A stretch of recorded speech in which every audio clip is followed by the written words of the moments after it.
Hello guys, this is Black Ops AF. As you know, it's summertime in Hong Kong. And what a better time to play CQB. Now, if you watch my previous few videos, you know that my primary is a 14.5 recce style rifle.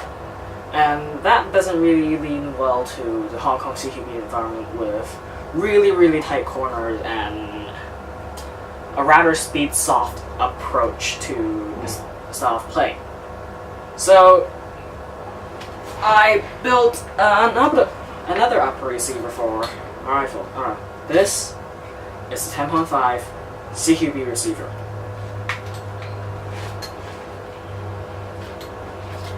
Now, in CQB, the really big thing is lightweight and fast. So that's how I optimized this.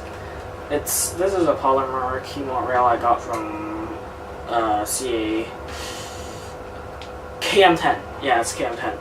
So this rail is rather light, not as light as the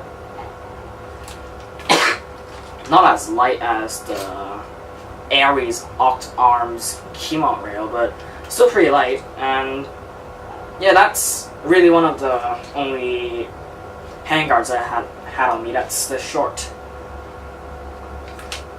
As you can also see that this rifle is basically a polymer build because, as I said, polymer handguard, polymer upper and lower receiver, different brands I mod them to fit, and then you have this big PTS EPS that I had a bit of a modification. More on that later. So in CQB, the most important thing is visibility. If you can't see your enemies, you can't really shoot them. That's why I opted for a offset light, which is, I believe it's the IFV 300 style light. Yeah, and I also mounted the topside pressure switch. Jesus Christ, I can't even English now. Yeah, topside pressure switch, so that even if I'm doing off-sided shooting, I could still activate it, no problem. Now, as you guys know, I am a really big fan of AFGs because their form factor fits my hands pretty much flawlessly. That's why I opted for a FMA Magpul style angled foregrip for Keymont, which is nice. Now, due to the space confinement, I had to pretty much put it at the rearest point of attachment, and a lot of it really comes down to how you feel, the purpose and ergonomics of the rifle. As you can see, my longer recce rifle is not as confined as this one in terms of rail space, and that's why I can mount my angle forward pretty forward. Now, compared to this is a 10.5 gun, meaning that the rail space, I basically mounted my light and pressure switch, and that's it for top rail. That means that I will have to put my run cam scope cam under the rifle, and yeah, that creates a whole lot of rail space problems, which results in me pulling the angle foregrip at the rear end, at the really rear end of the rifle. Now, I opted for backup sights, which is just aesthetics, why not? But the really interesting part of this rifle is my optic. This is a RMR with 2 risers, and that's really due to how I set this up and how I set my stock up. As you can see, my stock has a bit of a riser, and this also has a riser. You might be thinking, why? Why bother have so many risers? And that's really because of the way I use this gun. I use it both without mesh or with or without mesh. And that means that whenever I have mesh, it's going to be hard for me to get a nice cheek weld in contrast to how I would get a perfect cheek weld without mesh. So my solution is honestly quite ingenious, and that is to add a bit of a foam razor at the stock end, and it's really flexible and spongy so that whenever I have a mesh, I could just press down a little bit, the cheek riser would give, and I could get a perfect sight picture while still having a good enough sight picture without mesh. Now, given all of that, let's talk about the optic itself. Again, RMR with 2 razors, and about 2 months ago, I would denounce the idea of having an RMR on a rifle because it just looks too small for even for a 10.5 carbine, which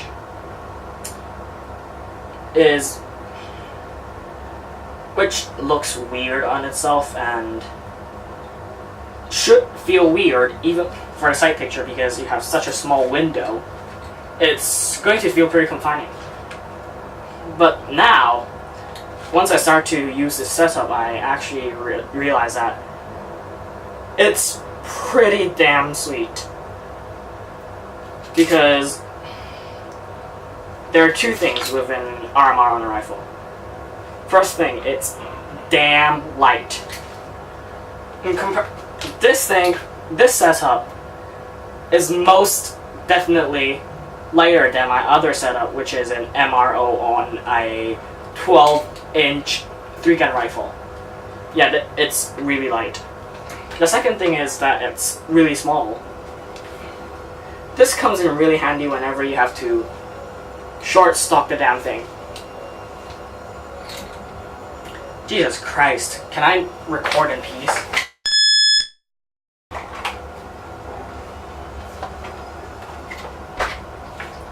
The RMR is, where did I left? The RMR itself, it's a small, handy package that works surprisingly well because, well, not sure how big it is, what size, maybe 1 or half MOA, but it's pretty small. But it isn't so small as to not be able to see it in bright daylight because you can just adjust it and it's still pretty eye-catching. And one of the biggest issue I had with this setup is that I can't really see my red laser through the optic lens, which I use that as I had this laser bore sighter for me to sight in my optic before I go and do some actual precision shooting tuning sort of thing. So that is that, but it's pretty easy to overcome. You just line the laser sight on to one object and tune it right there. So yeah, that's pretty much it for the optics setup. What else? Oh yes, I have to mention that this rifle isn't completely functional as to it does not have a barrel and a hop-up bucking of the correct length and set and hop, which means that it's pretty much a dummy rifle by now.